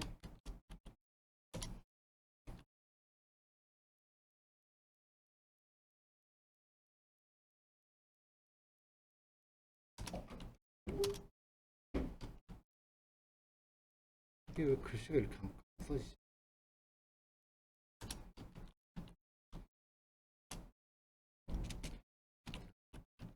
수정할 대상을 에디트 라는 URL을 갖는 페이지에 패스 파라미터로 전달. 특정한 대상을 의미하는 id 값을 edit라는 URL을 갖는 페이지에 패스 파라미터로 전달. 자, 그 다음에 삭제하기는 그냥 a 태그를 썼는데 여기 보면은 주소가 좀 특이해요.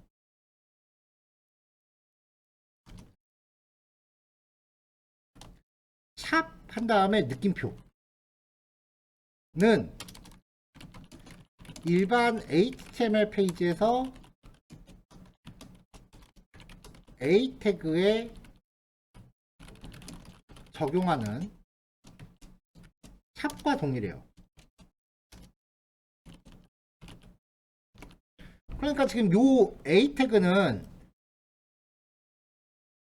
실제로 이제 클릭해봤자 주소가 샵으로밖에 적용이 안 되니까 페이지 이동을 발생시키는 건 아닌 거죠. 그냥 클릭할 거리를 만든 것 뿐이에요. 그리고 삭제할 대상을 의미하는 id 값과 학생의 이름을 여기 데이터셋으로 추가해 놨고요.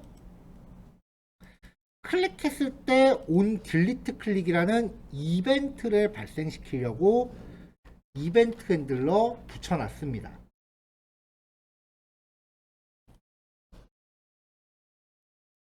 자, 여기까지는 여러분들 교환에 있는 거랑 똑같아요.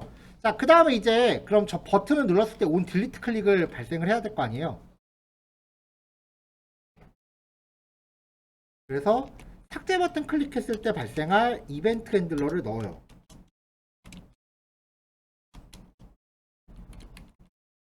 자, 여기도 use 콜백 넣으면 좋겠죠.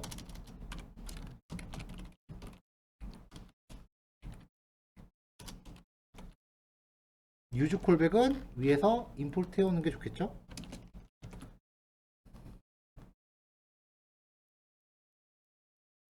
자, 하나 따로 메모해 놓으세요. 지금 교환에 on delete 클릭에 use 콜백이 적용이 안 돼 있거든요. 이 정도는 이제 충분히 할 수 있을 거라고 생각을 합니다.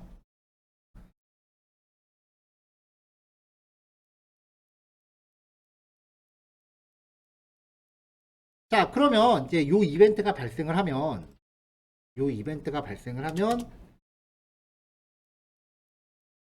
이제 클릭된 대상을 가져와요. 그럼 2점 타겟이라고 하면은 클릭된 대상인 거죠. 그럼 이 커런트 안에 우리 아까 데이터셋으로 링크 넣어놨잖아요. 아이디랑 네임 요거 두 개 값 넣어놨죠, 링크에. 그럼 current.dataset.id current.dataset.name 이렇게 접근하면은 요 변수 값을 가져올 수 있는 거죠. 여기 삭제하기 버튼에 데이터 아이디는 1, 데이터 네임은 철수 이렇게 들어가 있잖아요. 데이터 아이디는 5, 데이터 네임은 호영 이렇게 들어가 있죠. 그럼 저 변수 값들을 데이터셋 속성으로 가져옵니다.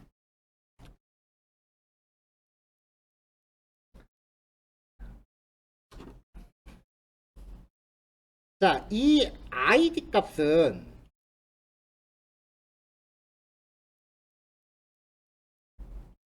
그레이드 슬래시 만약에 이게 3번이라면 3 이렇게 패스 파라미터로 제이슨 서버에 보내야 제이슨 서버가 아이디가 3인 항목을 찾아서 삭제를 하기 때문에 가져온 거고요.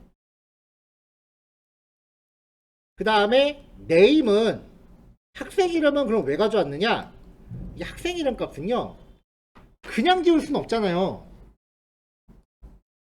사용자한테 한번 물어보고 지워야 될 거 아니에요. 진짜 지울 거냐고.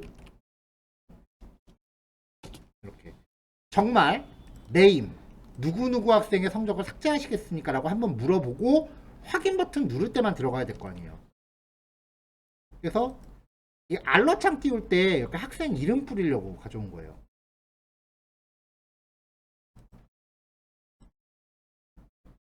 자, 아까 알러텀스처럼요 컨퍼망수도 앞에 윈도우 점이 안 붙으면은 못 찾더라고요. 이거 조금 특이했어요.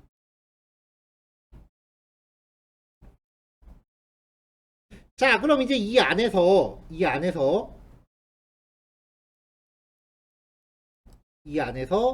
삭제와 관련된 AJAX를 호출해야 되는데, 위에 거는 지금 데이터를 불러오는 용도죠. 이거는 갯방식을 위한 용도잖아. 얘는 지금 URL을 바로 적었으니까 메소드가 계실 거 아니에요. 그럼 딜리트 방식으로 가져와야 돼요. 지금 이거는 데이터를 조회하는 거니까 자동 실행 모드잖아요. 삭제 버튼 눌렀을 때 동작해야 되니까 매뉴얼 호출이 돼야겠죠. 자, 그래서 얘를 하나 더 복사한 다음에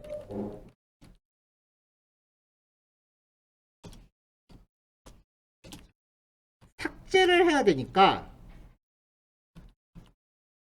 URL은 그레이드라고 넣고 싶은데 지금 여기에 URL을 넣어봐야 의미가 없어요. 왜냐? 뒤에 삭제할 항목이 패스 파라미터로 매번 바뀌어야 되니까 어차피 이거는 URL 값은 계속 바뀌어줘야 돼. 지금 설정하니까 의미가 없어요. 어차피 바꿀 거라. 메소드는 딜리트. 캐시는 쓰지 말고 그 다음에 매뉴얼은 트루. 수동 모드 트루. 자, 아까 저장이랑 똑같아요. 삭제 처리할 때 데이터랑 에러 가져오는 건 의미 없다 그랬죠. 자, 이렇게 해놓고 나면 여기서 이제 문제가 생겨요.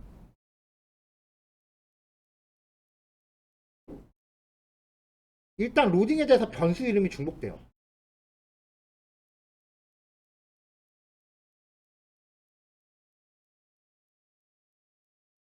자, 제이슨 데이터의 구조분의 시에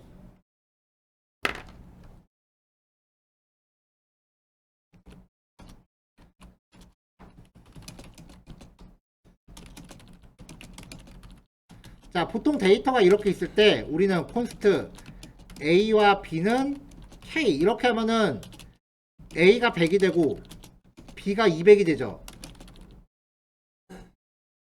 이건 일상적으로 많이 하는 제이슨 구조분해죠. 여태까지 수도 없이 나왔어요. A 콜론 X, B 콜론 Y라고 하면은 X와 Y라는 변수를 만들어서 거기에다가 A 값을 넣어주고 B 값을 넣어줘요. 구조분해하는 과정에서 변수 이름이 바뀌는 거죠.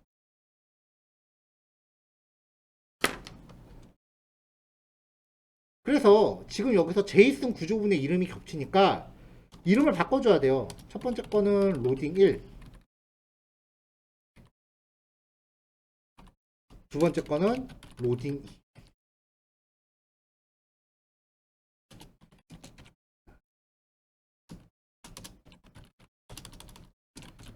조회를 위한 그 유즈 엑시오스와 구조분의 변수명이 겹치는 것을 방지하기 위해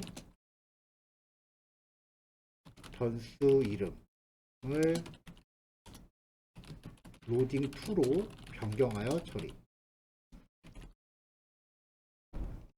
밑에도 삭제를 위한 엑시오스와 구조분해 변수 겹치는 변수 이름을 로딩1으로 변경하여 처리. 자, 그 다음에 재실행을 하기 위한 리패치 함수 이름도 겹칩니다.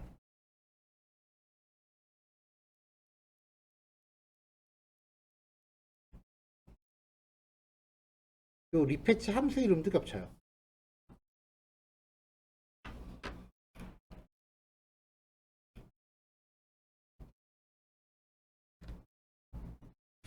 여기는 아예 이걸 안 써도 될 것 같은데?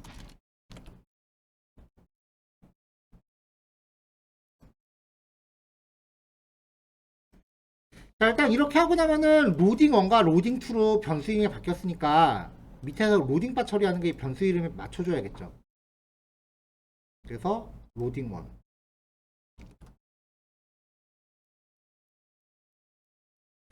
자, 얘는 리패치 함수를 쓸 일이 없으니까 여기서 아예 리패치를 뺄게요. 이게 다시 실행할 이유가 있으면은 리패치 이렇게 가져오면 되는데 얘는 다시 실행할 일이 없으니까 리패치 함수를 굳이 가져올 필요가 없어요.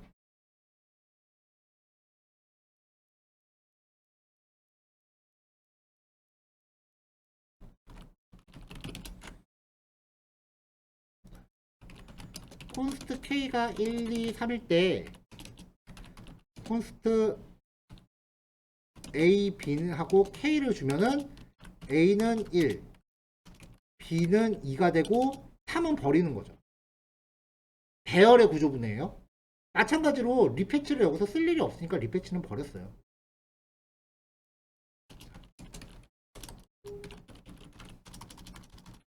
조의 경우 재실행 필요가 없으므로 리패치 함수는 구조분해 수행 안함. 네, 이렇게 적으면 되겠네요. 자, 그럼 이제 삭제 버튼 눌렀을 때 얘를 호출해 주면 돼요.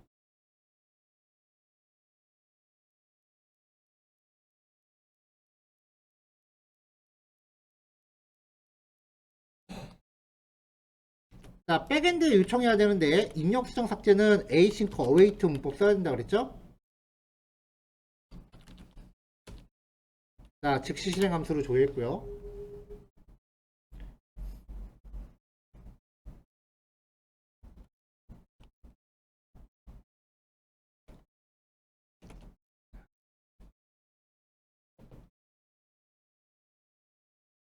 아, 여기서 리피트를 써야 되는구나.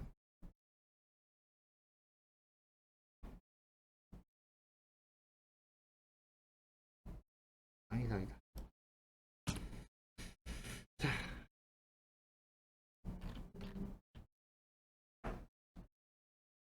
네. 리패치를 써야 되네요, 여기서.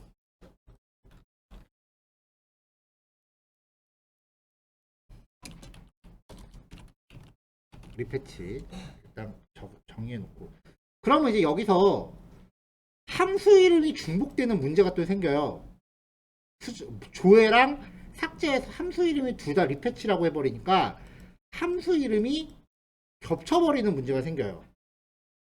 자, 근데 배열의 구조분해는 요 변수 이름 의미 있나요? 없잖아요. 이거는 지금 use 엑시오스라는 애가 배열을 리턴하기 때문에 구조분해한 거였기 때문에 이 함수 이름은 사실 그냥 그때그때 여러분들이 편한 대로 정해주면 돼요. 그러니까 꼭 이름이 리패치일 필요가 없다고요.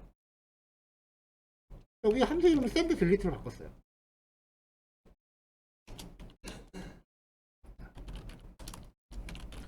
조회를 위한 use 엑시오스와 리패치 함수 이름이 중복되는 것을 방지하려고 함수명을 send delete로 변경했어요.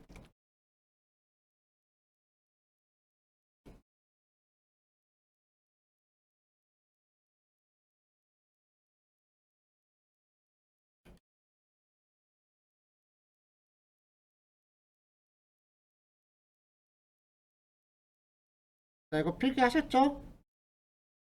네, 오케이. 지금 주석 따는 거는 교환에 없는 것들도 꽤 많아요.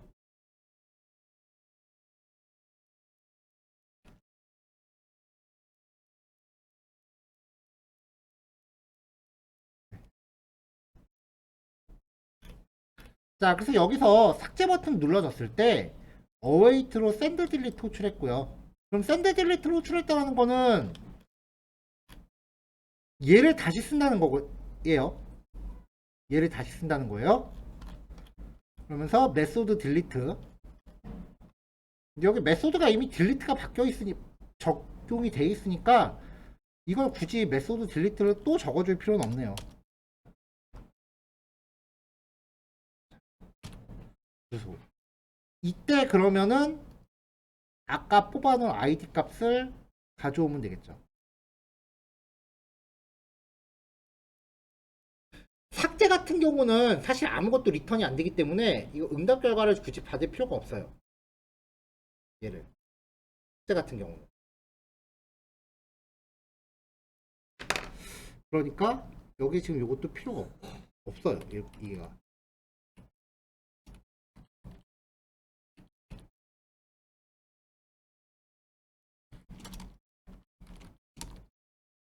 이렇게만 적용하면 돼요.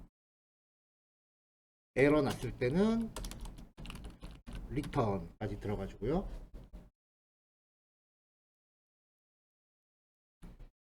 자, 이렇게 해서 이제 해보면 삭제하기 확인. 자, 페이지를 새로 고침을 한번 하고 다시 진행해 봅시다. 삭제하기 확인. 삭제하기 확인. 삭제하기 확인. 삭제하기 확인. 자, 열심히 삭제를 했어요. 근데 화면상에 반영은 안 돼요. 새로 고침하면 지워져 있어요.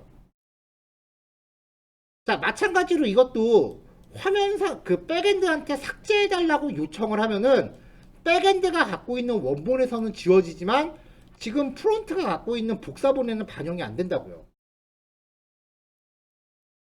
그러니까 프론트가 갖고 있는 이 복사본에서도 똑같은 항목을 찾아서 지워줘야 돼요.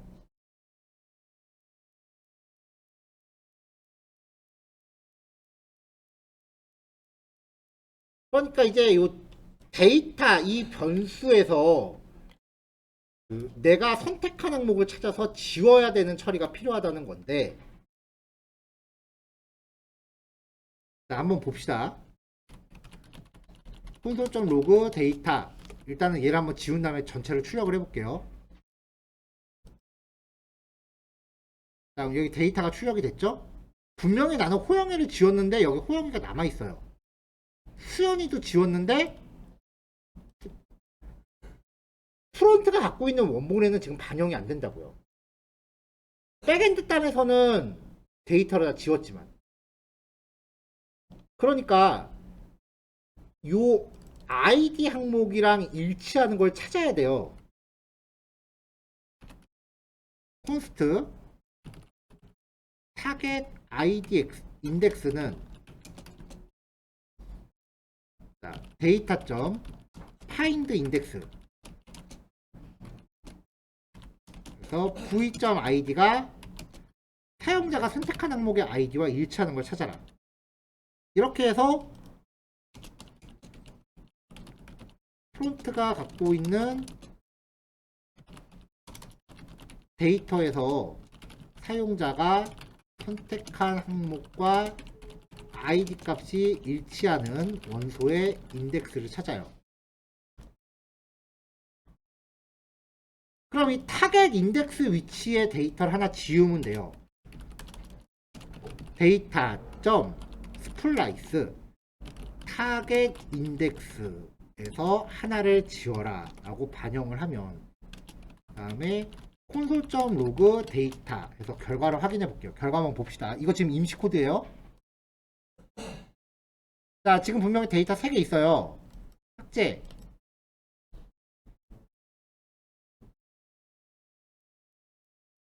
자, cannot read property of undefined reading find index.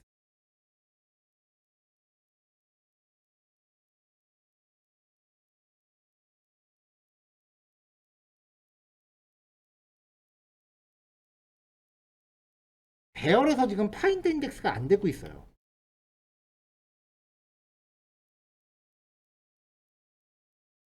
하나를 찾아서 지우고 싶었는데.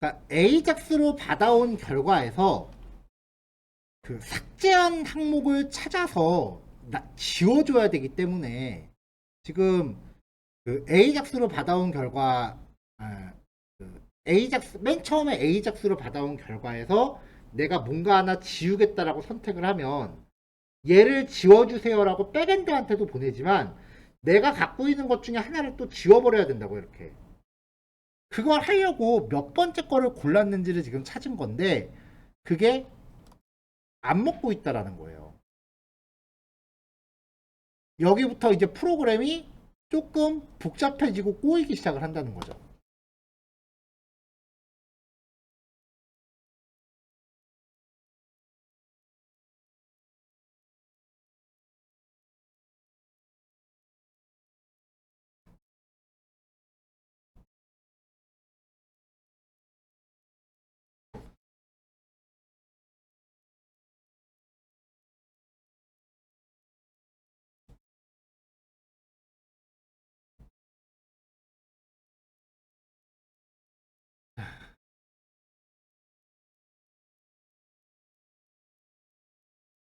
자, 엑시오스로 받아온 요 데이터는요,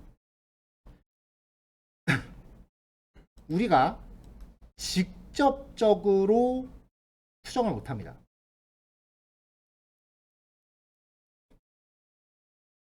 요 데이터는 우리가 직접적으로 수정을 못해요. 잠깐만요. console.log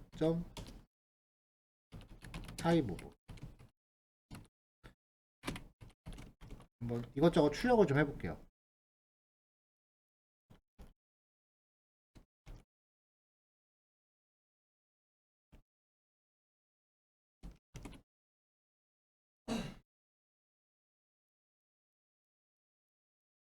undefined type of data 이걸 출력하려고 그랬더니 undefined가 뜨네요. 얘를 출력하려고 그랬는데 type of 했더니 undefined가 떠요. 자, 다시 해볼까요? 이게 왜 undefined가 뜰까? 데이터 출력했더니 undefined.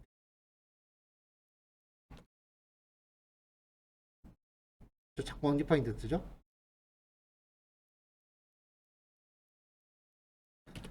자, A작수로 가져온 이 데이터 배열은요, 프로그램에 출력할 때는 쓸 수 있는데 한번 출력하고 나면 그 다음에 또 쓰지를 못해요.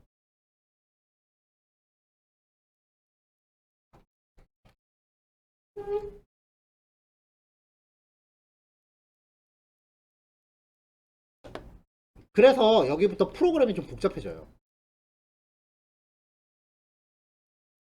상태값을 하나 만들어야 됩니다.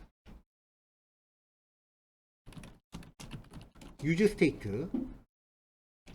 자, 화면에 표시한 성적표 데이터를 저장하기 위한 변수를 하나 빈 배열로 준비합니다.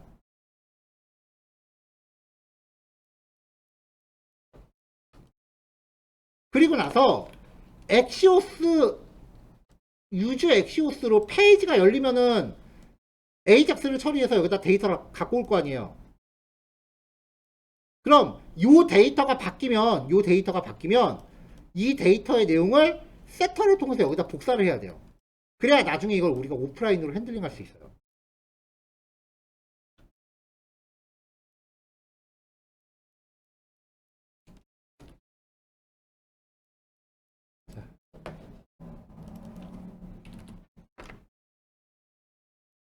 자, 유즈 이펙트도 그래서 가져와야 돼요.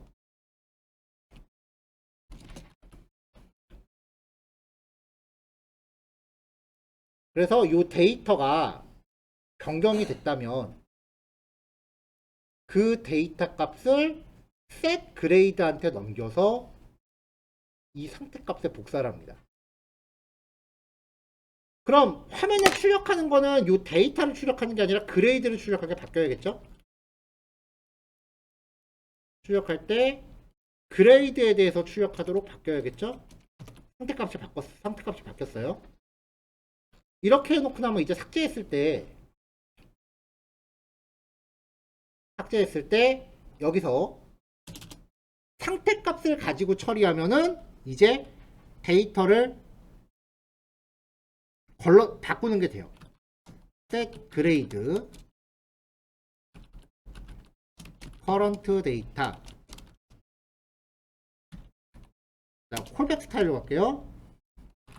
const find index는 current data find index v랑 i 받아서 v.id와 id가 일치하는 항목의 인덱스를 받아라. 그래서 current data splice find index 위치에서 한 개를 지워라.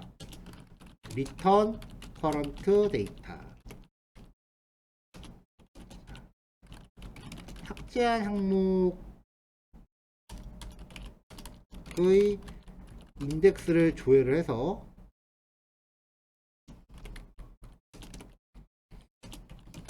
현재 상태 값에서 삭제한 항목의 인덱스 위치부터 한 개 데이터 삭제를 하고요. 삭제된 결과를 리턴하여 화면에 출력 중인 상태 값에 반영합니다. 물론 이거를 구현하는, 요 스타일을 구현하는 방법은 많아요.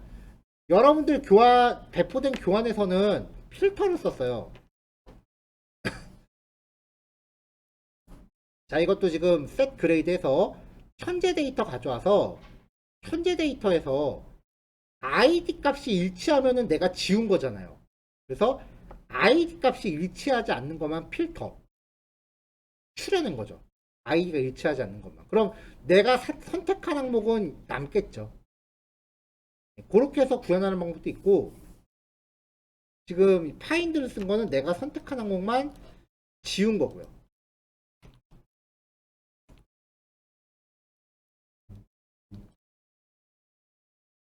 자, 그럼 이제 화면에서 삭제가 되죠.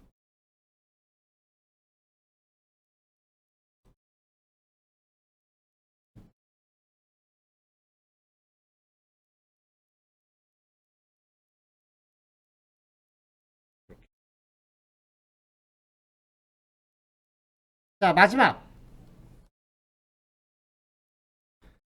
데이터를 가져올 때는 로딩 1,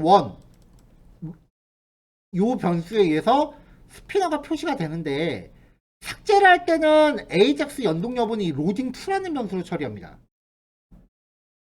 그럼 이 삭제 중일 때도 로딩 반응 보여줘야 되잖아요. 그럼 첫 번째 방법, 스피너를 하나 더 넣는다. 두 번째 방법, 스피너가 표시되는 위치에 로딩바 2도 건다. 그러면 5월 연산자로 걸었으니까 얘가 true이거나 혹은 얘가 true면은 둘 중에 하나라도 참이면 연산자가 5월이기 때문에 전체 결과는 true가 되죠. 그러니까 둘 중에 하나라도 로딩 중이면 스피너를 표시해라가 됩니다.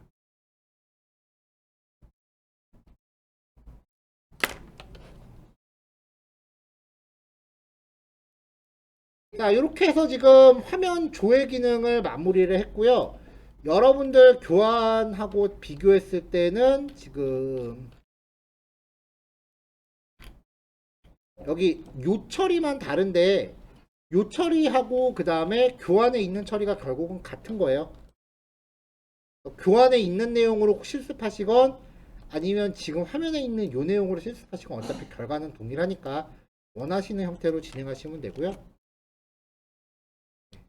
요만큼만 제가 단톡방에 따로 올릴게요. 여기서 요만큼이 참고용이에요. 이거 그냥 교환대로 하셔도 아무 문제 없어요. 물론 여러분들이 제가 지금 바꿔드린 이 코드랑 그 다음에 원래 교환에 있는 코드를 비교해서 뭐가 차이인지를 파악하실 수 있으면 더 좋을 거고요.